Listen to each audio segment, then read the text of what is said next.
Well, thank you everyone for being here for our keynote speech by Dr. James Mobberley. I will briefly introduce him. You have sort of a fuller bio in the program, and there is a full bio on his website.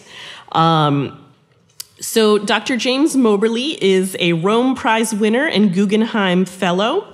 His works span many media, from orchestra and electroacoustic music to music for dance, film, and video.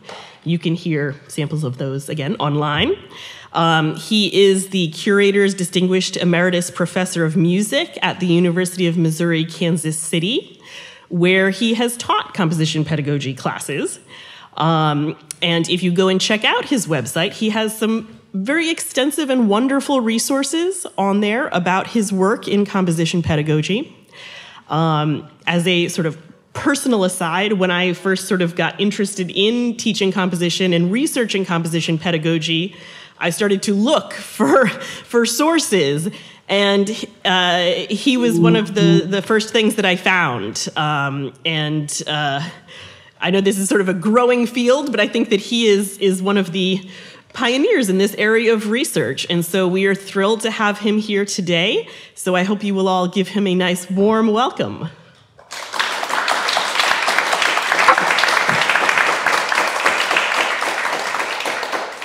Thank you. Thank you so much. I'm getting this fed back right into my ears, and Sorry, I'm going to mute it. My apologies. There we go. Okay. So thank you again so much.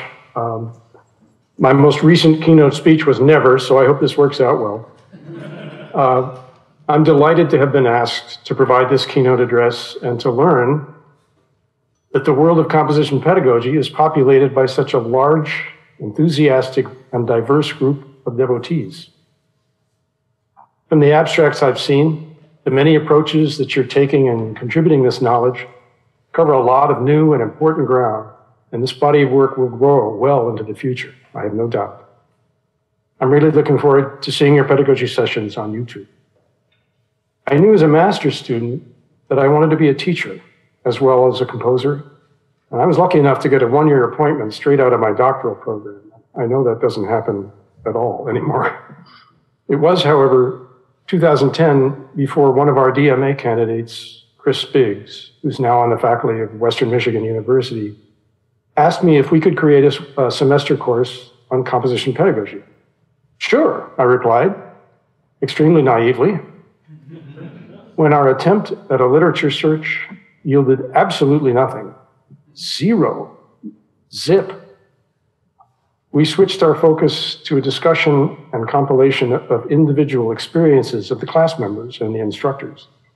And we provided some opportunities for the students for experiential learning, including some supervised lessons and talks by students on their music and also on other aspects of contemporary composition.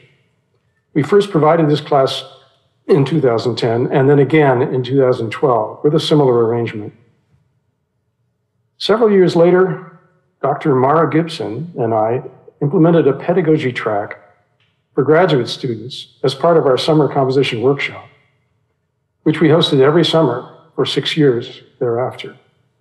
You're most welcome to review and download any of the class handouts, synopses, and other materials that you find on the Teaching Music Composition page of my website. It's wordpress.com/home/jamesmobberleymusic.com, and the Mobberley has more letters in it than it ought to, so Mobberley. In what follows, I'll start by focusing on composition pedagogy topics that could be of particular interest to students who are considering a career in the teaching of music composition at the college level. If it would be helpful, please feel free to share and or discuss this material, as well as the website material, with any composition students who've expressed an interest in teaching. So first, some things to think about for newly hired composition faculty members who are preparing for their first year of teaching. How were you yourself taught when you were a student? How satisfied were you with the instruction you received from each of your teachers? What instruction might have been perhaps more fulfilling to you or broader than that, maybe, than which you received? Which elements from your own learning process should be retained, and which should be modified or perhaps even discarded when beginning to teach your own students? Did you ever ask any of your teachers for different or additional composition assistance? If so, what was their response? How might you respond to such a request from your own student? Do you prefer to teach private lessons, small group lessons, large classes, or perhaps some combination of these? The pre-existing formats at your new school are likely to be etched in stone. Requests for changes could be made after perhaps at least one semester, or perhaps after a year if the changes you're thinking about would be substantial. Do you modify your approach depending upon how each student or group responds during the initial encounters you have with them? And at the end of the year, if you believe that changes need to be made in order to improve the effectiveness of composition instruction, how do you navigate these conversations with peers and administrators to articulate why these changes would be helpful to your students? A couple of hints. Start this conversation with the senior composition faculty member, or if that's you, start with your department chair. Just a brief anecdote about my first day on campus. The senior composition faculty member at UMKC when I arrived was an absolutely wonderful person, though a man of very few words. I called him on my first day and asked if he wanted to have a conversation with me regarding my duties. His reply, no. No, we hired you because it was clear that you knew what you needed to do, but let me know if I can help. And he was true to his word. He helped me a lot.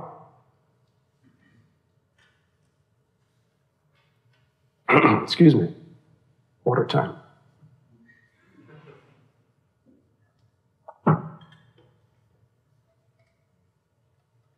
If you do want to make some changes, if there are senior faculty who may be affected by these changes, especially if they could be adversely affected, talk to each of them. Ask their advice, especially on how to avoid negatively impacting their lives while still making as many of your needed changes as possible. Conversation and compromise save everyone's time and build trust among peers. I hope that you, unlike me, didn't have to learn this the hard way, or don't have to learn this the hard way. Moving on to years 2 to 6, or as we might say, how the heck do I get tenure years? Well, whereas in the first year, class load is handed to us, in years 2 to 6, we begin to have a chance to ask if all the pre-existing curricular conditions must continue to be followed, or if there are some that may be modified over time, perhaps, according to one's own teaching preferences and also one's own vision for the program. Some specifics to think about here. In programs with more than one composition instructor, what is the division of labor? What level of students will be taking composition lessons? Undergrad, MM, DMA, non-composition majors, even non-music majors, or K-12 students? What's the existing curriculum for composition degrees at your school? How do you fit your teaching methods into this curriculum? Or, perhaps better yet, how do you reorganize the curriculum to fit your teaching method? Should any modifications be made? If so, to whom should these be proposed? And what processes are followed to make curricular changes? Get lots of information and good advice from senior faculty and administrators well before trying to present a finished proposal to anybody. The best example I can offer of a necessary change from my own experience was the pre-existing method for accepting undergraduate students at our conservatory. Every accepted freshman student was required to audition on an instrument or voice, and if the audition was subpar, the applicant would be rejected, even if the student's primary course of study was to be composition, and even if their portfolio was excellent. Over time, we worked with the performance faculty to create multiple options for composition students to take instrumental and vocal lessons. It turned out to be great for both of us, performers for performance faculty and composition faculty. Because performance faculty have this load problem. It's a little hard to manage when you don't know how many students you're going to have in any given year. And that also applies to any TAs that you might be working with your performance faculty. So what we suggested was, how about if we have 3 tracks? The standard track that you're all used to as performance faculty, which is students come in and they have an instrument that they play, and they play it well enough to get accepted, and they become members of your student cohort for any particular semester, perhaps all of them. Let's see. The second track that we came up with was, how about if our composition students take private lessons on multiple instruments, perhaps maybe as many as 6 over the course of 2 or 3 semesters, 4 semesters. And for them, the benefit is, oh, I now understand firsthand, pardon the pun, how this instrument works. And I have a much better idea than I ever would have of understanding in advance what it's going to sound like when I write something down. It also was very beneficial for the performance faculty. They had a much larger pool of people to choose from to fill up their loads every semester. And the third option we came up with was perhaps the most radical, but believe it or not, it was accepted immediately. And that was, treat the computer as an instrument for some of our students. And by the time we were going through this process, almost every one of our undergraduate students, as well as all of the graduate students, had a great deal of understanding of computer music and how to make that happen. So it's just the best example I can think of cooperation resulting in everybody winning. And I hope that happens for all of you at some point, or perhaps many points. So how does a new hire make significant progress in their composition career, while also providing excellent teaching and service to the school and the community?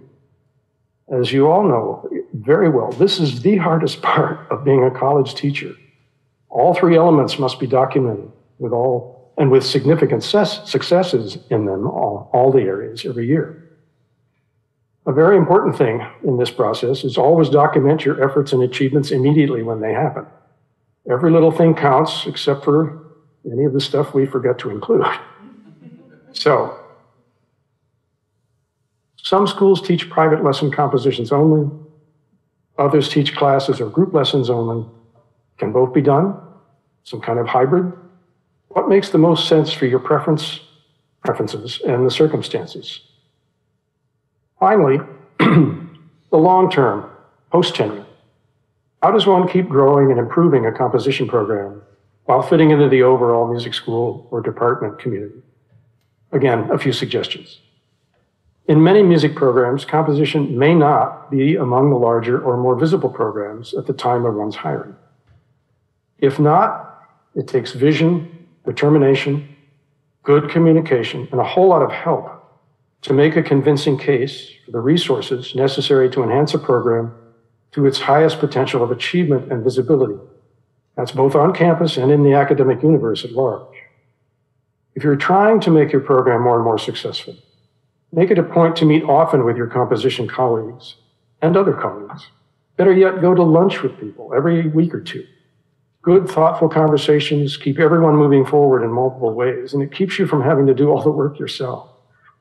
In our case, we made many of our best decisions sitting in front of platefuls of lo mein at a really good Chinese restaurant just 2 blocks from campus. And an added plus to going out to eat. Whoever pays for lunch gets the tax write-off. Next, take advantage of every possible opportunity, whether private, state, or national grant activity, or resources at various campus and school levels, and be sure to tout loudly any and all accomplishments when applying for support, as well as in those yearly reviews that we just mentioned. I was astonished to have received significant funding for several programs during these post-tenure years. some for recordings, electronic gear, travel, etc. Now, this process takes a lot of time on top of one's teaching and composing, but it's absolutely essential. I know you know all this, but this is me talking to students, essentially. A faculty member's most important asset is their own visibility, both in the college and even more importantly, in the greater profession. Your success is the music school's success, and hence the university's success. In an ideal setting, having multiple composition faculty members who are both diligent and collegial, each making a significant mark among their peers, will lead to a program of true excellence. It took us 14 years, with a lot of colleagues and administrators' help along the way, to arrive at the point where we had 4 full-time composition faculty members of national reputation, 40 to 50 students at various levels, and a nationally recognized dynamic program. It was so worth the effort. Final suggestion: many of our greatest successes came about through collaboration with other programs. Over the years, we've engaged with faculty in dance, theater, media and film, computer science, engineering, medicine, poetry and creative writing, education, and some others I'm not remembering. We also partnered with personnel from the Kansas City Symphony, Kansas City Ballet, the New Year Contemporary Chamber Ensemble, and other local performing groups, plus numerous other arts organizations, schools, philanthropists, and businesses. This reaching out beyond the walls to the community at large is of critical importance to success. So I'd like to switch gears here. And now something completely different. What follows is a set of 2 teaching methodologies that I put to paper during our first composition pedagogy class. These methods are the heart and soul of how I've taught. I've made a few tweaks to them in preparation for the symposium. And of course, each of you will have your own set of preferred methodologies that work well for you and for your students. During the Q&A session, or perhaps with the YouTube, I hope to hear about them. A quick preface before I get into these methodologies. After a few years of providing private lessons, I changed my teaching format to both private lessons and small group lessons in alternation from week to week. This format allowed students to interact with each other's work while still having one-on-one conversations with me.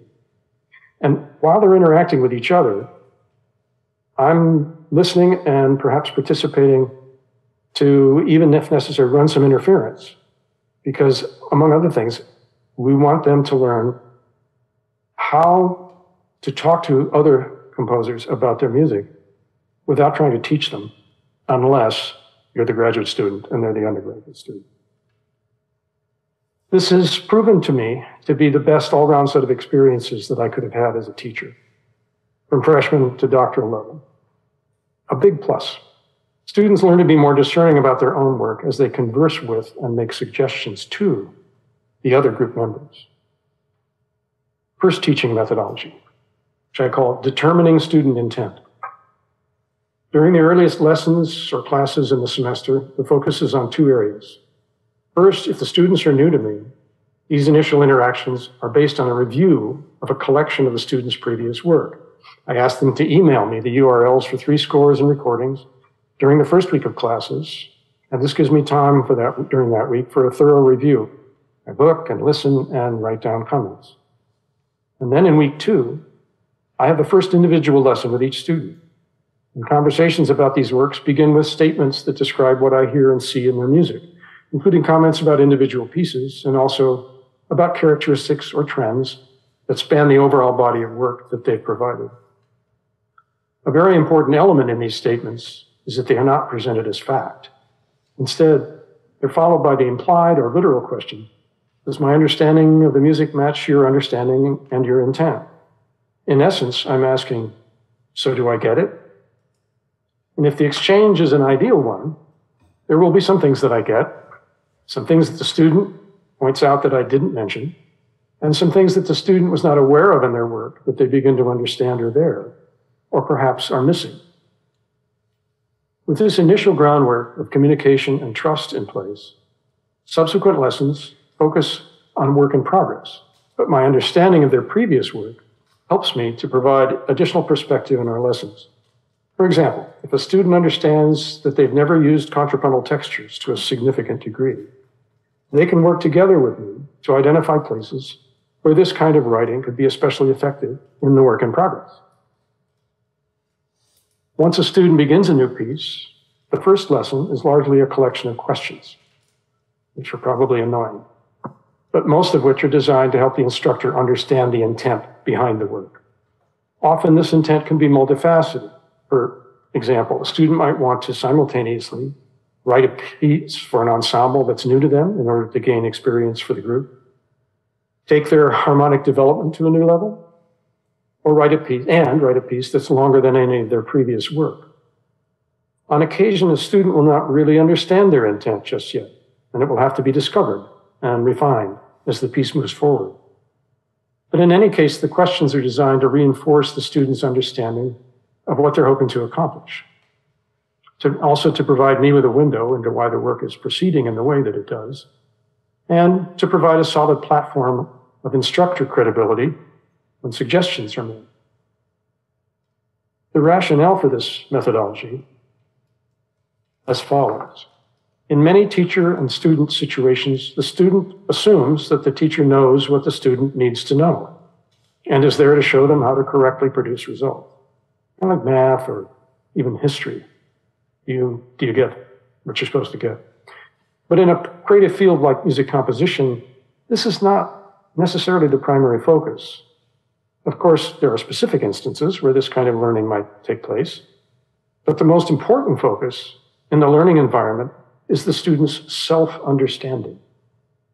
As a developing creative artist, the right and wrong way to do things is secondary to the student's understanding of their art and the intent behind the choices they make as they create it. A teacher can certainly be of benefit to a student simply by looking at their work and fixing mistakes or describing what they themselves would have done instead or would do next. After all, part of the reason for studying with a teacher is to hear what they think and to learn about the teacher's aesthetic. But eventually the student may need to rebel against the steady diet of only this kind of teaching. When the student has come to the realization that the teacher's aesthetic cannot be a driving force behind their own actions, they may reach a turning point or even a crisis point if they've arrived at this stage without having developed a significant understanding of their own intent. To me, it makes sense to have nurtured the student's understanding of what they're trying to do all along the way. It also makes sense for me to make suggestions that are based on as full an understanding as possible of the student's intent. This keeps me from taking the student's work in a direction that the student never intended. It also helps the student learn more about their own biases and the choices they make and why they make them. Through a better understanding of their own motivations, students gain more confidence in the effectiveness of their work. Their ability to discuss their music and to discuss the works of their peers also improves. I'll take a little side trip now and relate an anecdotal moment from a specific individual lesson. A new student came into my studio for his first lesson, and he was in tears. He had created a reliable method for writing many pieces of music during his undergraduate study, but it was now no longer working for him, and he was completely at sea. He also had been a defensive lineman on the football team at his undergraduate school, and this was the first time I had ever taught a tearful nose tackle. Somehow, though, I managed to think of the best possible word I could have said after hearing what he had to say, which was, good. Good. This is good. This is great, actually. I know it's quite difficult at the moment, but if you think about it, you're free. You're free to write whatever you wish, to try any new things that capture your imagination. He rallied, and in fact, one of his new pieces that semester was actually a rather silly piece that the ensemble thoroughly enjoyed. And I imagine that each of you has had these kinds of moments where somehow your teaching turned out to be just right. Second teaching methodology. Sorry, one second.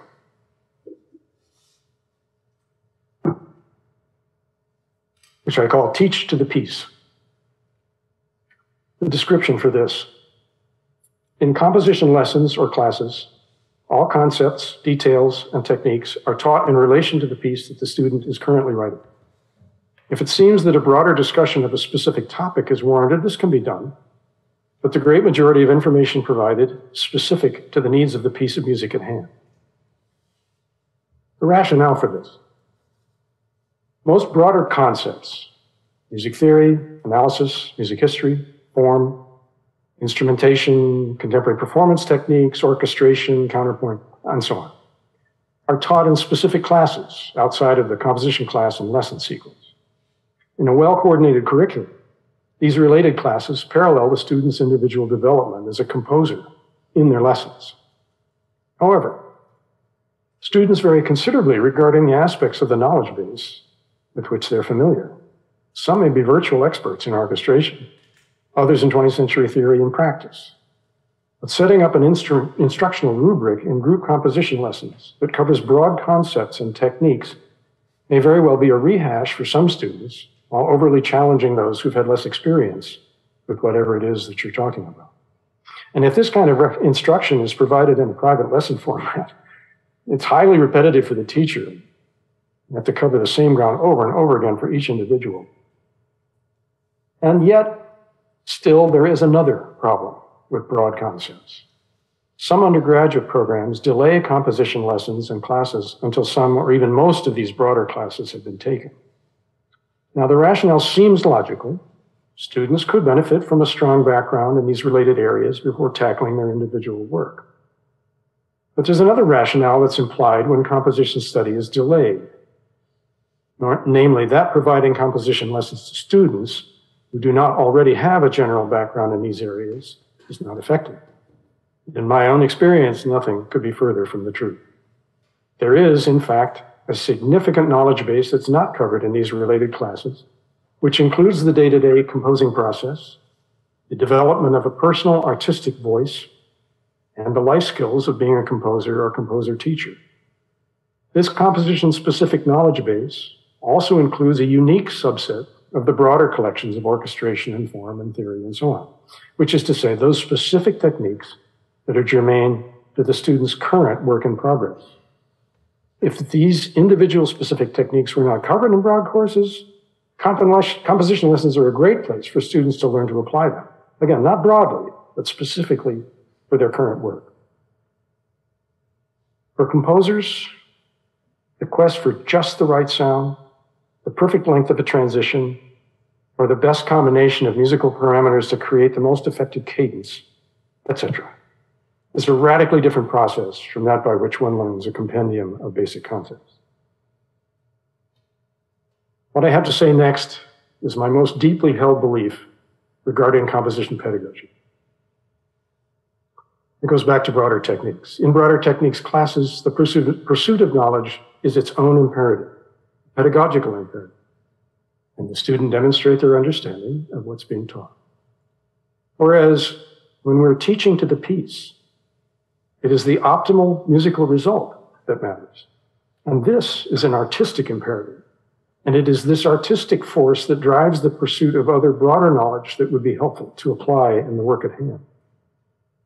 The artistic imperative profoundly connects learning to one's personal motivation and to the complete emotional and intellectual experience of creating music. Not only is the learning drive for this knowledge stronger than that for general skills, but self-knowledge becomes a permanent, constantly growing part of the student's personal aesthetic and technique. To me, this kind of learning is the heart and soul of the composition lesson experience.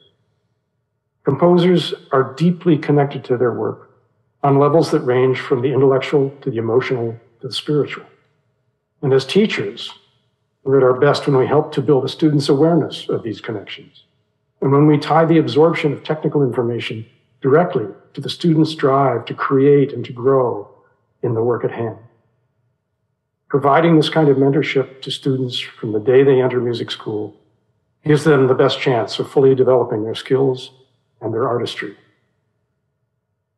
Conversely, and unfortunately, I would have to suggest that students who do not study composition until their junior year are simply 2 years behind their peers in critical aspects of their development. And for those who wish to continue on to graduate study, they may present less sophisticated and less uniquely individual portfolios when compared to their peers.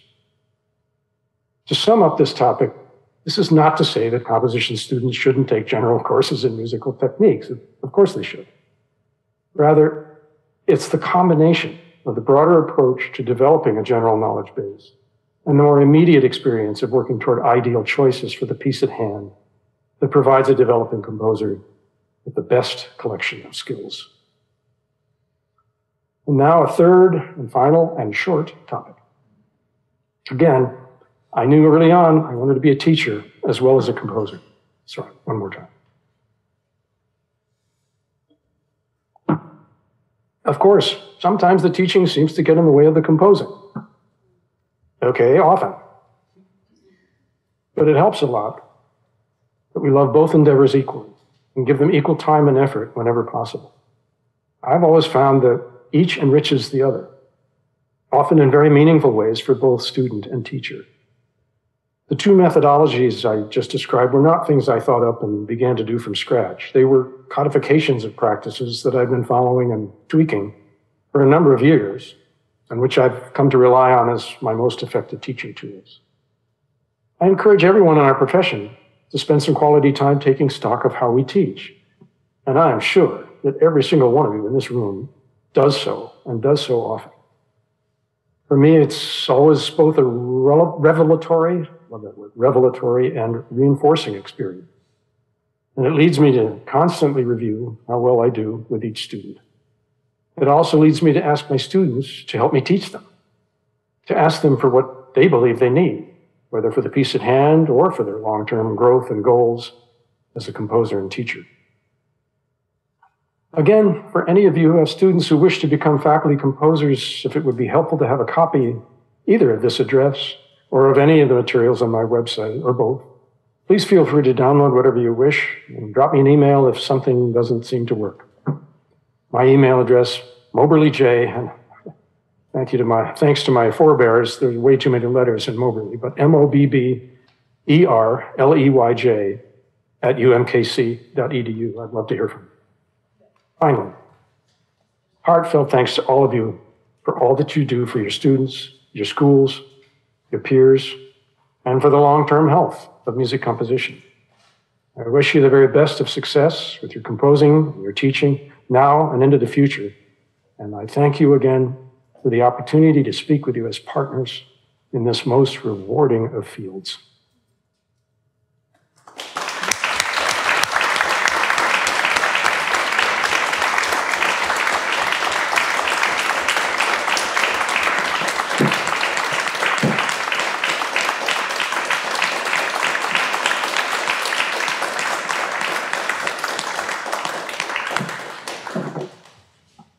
Thank you so much. It's so rewarding to have your experience to close out our time together. And I think we have time for some questions, if you have time to take a few. Sure. Yes. Thanks so much. This is Bradley Green from Howard University. And thank you so much for your talk. I've been pondering how to ask this question in a way that's understandable. I'll convey to you if you can't hear. I'm upsized, I can go and I can't hear. Okay, I'll relate it to you. You want me to come up there? Or? Yeah, sure, come on up. Okay. Come on up. Oh, no. There you go. Yeah. And I'll get, so you can actually see. Yeah. Wait a minute. Can you see me, Jim? Yes. Okay, then you'll be able to see him. Hey, Jim. Thanks so much for the talk. It was really, really enlightening. And I was pondering how to ask this question because I think it's very important. But there was a paper by John Carbon in the 80s that mentioned, the problem of composition pedagogy had yet to be tackled. You mentioned in 2009 that there was no literature, and in 2012, another paper by Rob Dimmer said there was no composition pedagogy literature except for James Mobberley's classes that you can find online. So, as progress. But I think a key question that I keep coming back to and I have trouble with when it comes to like trying to develop a foundation for competition pedagogy that is maybe analogous to like the mounds of foundation for like theory pedagogy, is how do we go about testing the efficacy of our teaching methods in a way that is publishable and like presentable in a research paper that can be shown to composers to engender this type of foundational research. That's the trouble that I have the most is what metrics do we use for success? The first thing that comes to mind, go ahead and we can have a dialogue here. I'll stay here, yes. Yeah, please. The first thing that comes to mind is the students themselves. Mm-hmm. What do they tell us about their experience? And as I mentioned, I like to ask them, what they need from me. It's pretty hard for freshmen to figure that out. But once you get a little higher up on the totem pole, it becomes much more of a meaningful conversation. I wouldn't want to burden composition faculty necessarily with trying to figure out good ways to establish benchmarks or whatever else it is we need. So if there were a collaboration, say, between faculty members who are, sorry, it's not to say that composers can't do this. Of course they can, but do we want to do this? Are there enough of us who want to do this? That's a good question. I kind of doubt it. I'd much rather write my music and teach my students than to do much of anything else, right? So, but we could be partners by taking some notes about maybe what each student says at some point. Maybe like the 11th week of the semester, we take one day and we ask students to write out what their experience has been like, and if they feel like they've grown and in what ways and that sort of thing. Could be mostly for us, but it could also become part of a broader, maybe even countrywide or worldwide compendium of these, what might develop into best practices. Yeah, thank you so much. I think that's a great idea. And I'm not going to take up all your time because I know there's many people who have more questions, but thank you so much for what you've done and what you do. Pleasure.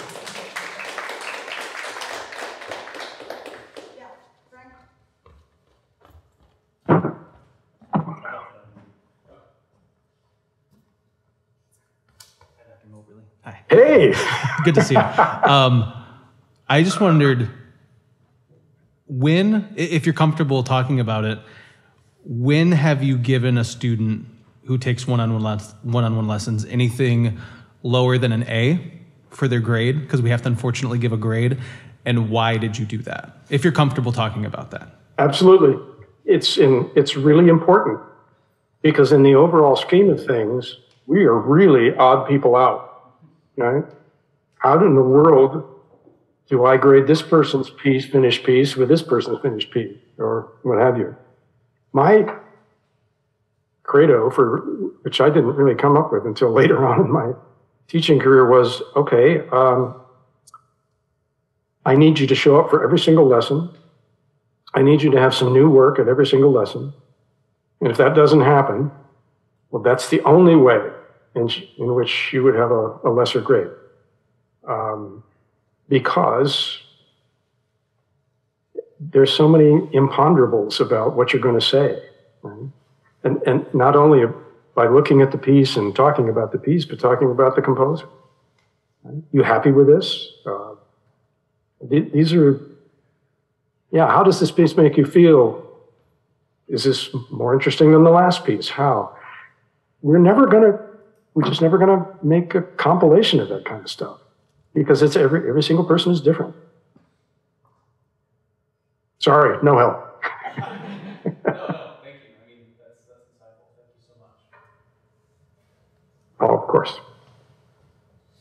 Anyone else? Aaron? Sorry.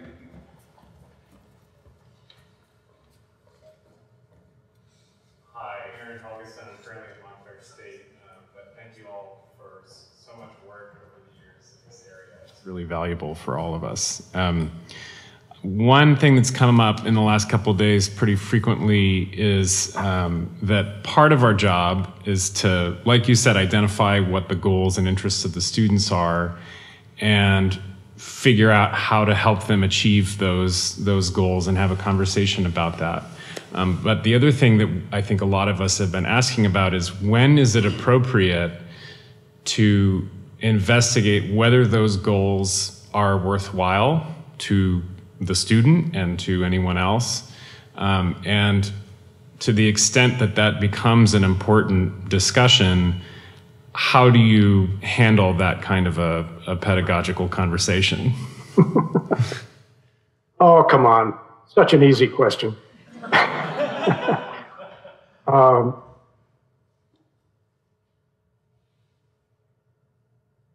I honestly don't think that I could come up with an answer to that question. And it has to do with the sheer enormity of the numbers of different paths that our students may want to take. And, you know, among other things, do you want to teach also? That's an important thing to know. Because now we have the tools to facilitate that we didn't have 15, 20 years ago, perhaps. And then there are so many different types of musical experiences that students have now. As creators, the world of the internet has made 100 subgenres. And so success used to be determined by whether you got an orchestra piece played. Now, this is in the dark ages, right? But now, my gosh, you can success in film and video. You can get success on one of those many different ways in which you can intersect with the internet, and plays and opera. I mean, it's endless. And so I don't have a good answer for you right now, but it might be that if we could figure out a general response that includes guidance into the field itself, it would take some doing to understand very many of those. If we can attach perhaps to other people who are already involved in those very specific genres and can make that connection, then our part of it is helping them do things that they really want to do and help them to do it well. Then regardless of what different genre they find themselves wanting to go into, as long as they have that to start with, they'll be okay, I assume. Just to validate, I think most of us were talking about how difficult it is to figure out what is worthwhile, but I think I think it's important for us to think about it. I think that was a fairly wide consensus anyway. So, well, again, people in the genre will be able to address that in their own way, even if we try from our position of less knowledge to help the student in that way. Maybe the combination of those two things would really provide them what they need. Thank you.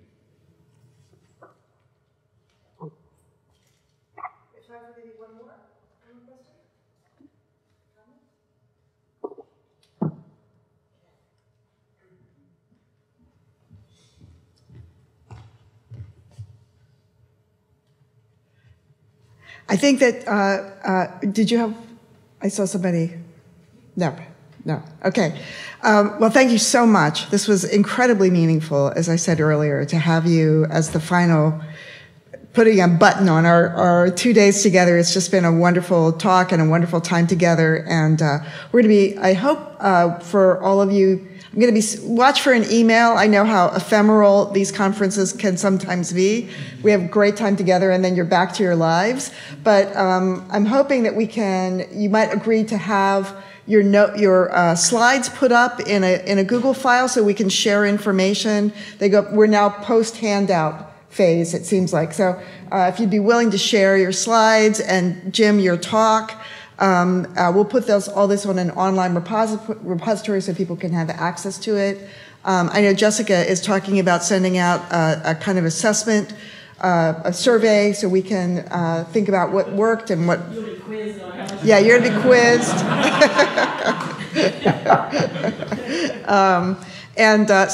And if you'd be willing to do it, like, respond to the email right away before you get back into the craziness of all of our lives. I know what that feeling is like, but it would be great to share all this information as we can. Thank you so much again, Jim. Thank you, everybody, for being here. Have a wonderful evening. Reminder that we have an improv concert tonight at 7:30, which is the final LiveWire concert. You're all welcome to attend. Thank you again. I also have a Humanities Commons group teaching Thank you, Linda. Composition that you can join and we can continue the conversation. And we have a Humanities Commons group called Teaching Composition. You can find and join, and we can share stuff there and continue the conversation during the year. And fingers crossed, sometime next school year, we will do this again in Utah. Great. She has a Humanities Commons forum that we'll share the link with you too, Jim. And hopefully we're going to repeat this in Utah next year. Oh, great. Yeah, great. All right, thanks again.